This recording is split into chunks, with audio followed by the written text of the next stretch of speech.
విశ్వేశ్వరపురం గ్రామంలో ఉన్నటువంటి డాక్టర్ బాబు జగదేవ్ గారి సెంటర్ నందు మరి మన గౌరవ శాసనసభ్యులు దేవా వరప్రసాద్ గారు మన మధ్యకి ఇచ్చేస్తున్నారు. ఈరోజు దివంగత నేత ప్రియతమ నాయకుడు భారత స్వతంత్ర సమరయోధుడు సామాజిక సంఘ సంస్కర్త డాక్టర్ బాబు జగదేవ్ గారి 38వ వర్ధంతి సందర్భంగా ఈరోజు కార్యక్రమం ఏర్పాటు చేయడం జరిగింది. మరి మొదటిసారిగా మన ఎమ్మెల్యే గారు ఈరోజు వర్ధంతి కార్యక్రమంలో పాల్గొనడం మనకు చాలా ఆనందంగా ఉన్నాయి. గతంలో ఈ విగ్రహం స్థాపించినప్పటి నుంచి కూడా మా జనసేన పార్టీ తరఫున డాక్టర్ బాబు జగదేవ్ గారి జయంతి ఏప్రిల్ 5వ తారీఖు మా యొక్క టీం అంతా కూడా పార్టీకి అతీతంగా అందరూ వచ్చి ఇక్కడ జయంతి కార్యక్రమం జరుపుకుంటా ఉన్నాం. అది ఈరోజు మరి మా ప్రభుత్వంలో మొదటిసారి వచ్చిన తర్వాత మరి వర్ధంతి కార్యక్రమానికి అదే జనసేన పార్టీ ఇతర నాయకులందరూ కూడా మరి కార్యక్రమంలో పాల్పంచుకున్నందుకు డాక్టర్ బాబు జగదేవ్ గారికి ఘనమైన నివాళులు అర్పించేందుకు ప్రతి ఒక్కరికి ధన్యవాదాలు తెలియజేసుకుంటా ఉన్నాను. జై భీమ్, జై జగజ్జీవన్. వర్ధంతి కాబట్టి మనం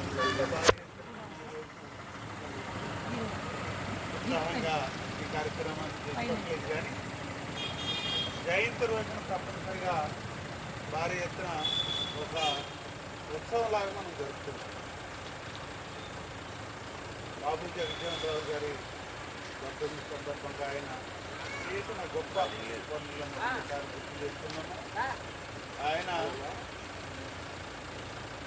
స్వతంత్ర సమరంలో పాల్గొనడమే కాకుండా మంత్రిగా వేర్వేరు కేంద్ర మంత్రిగా పనిచేసి వేరువేరు శాఖల్లో పనిచేసి బడుగు బలహీన వర్గాలపైన చాలా గొప్ప చేయూతనండి.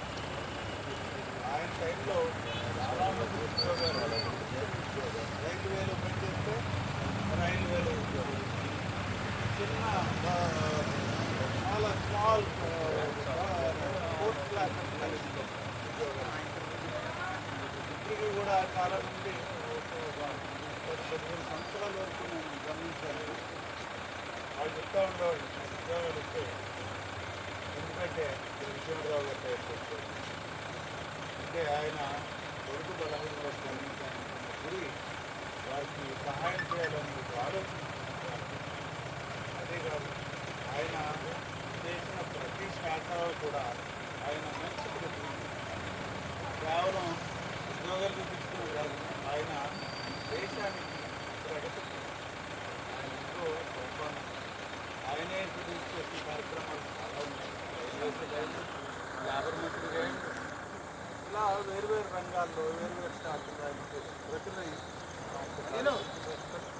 వారి గొప్పతనం వల్ల ఈరోజు మనం బడుగు బలహీన వర్గాలు ఒక స్థాయిలో వారు సెటిల్ అయ్యారంటే వారి గొప్పతనం అని చెప్పి ఒకసారి వారికి వారి బీహార్ నుంచి తెచ్చిన గొప్ప యోధుడైన వారికి ఒకసారి జోహార్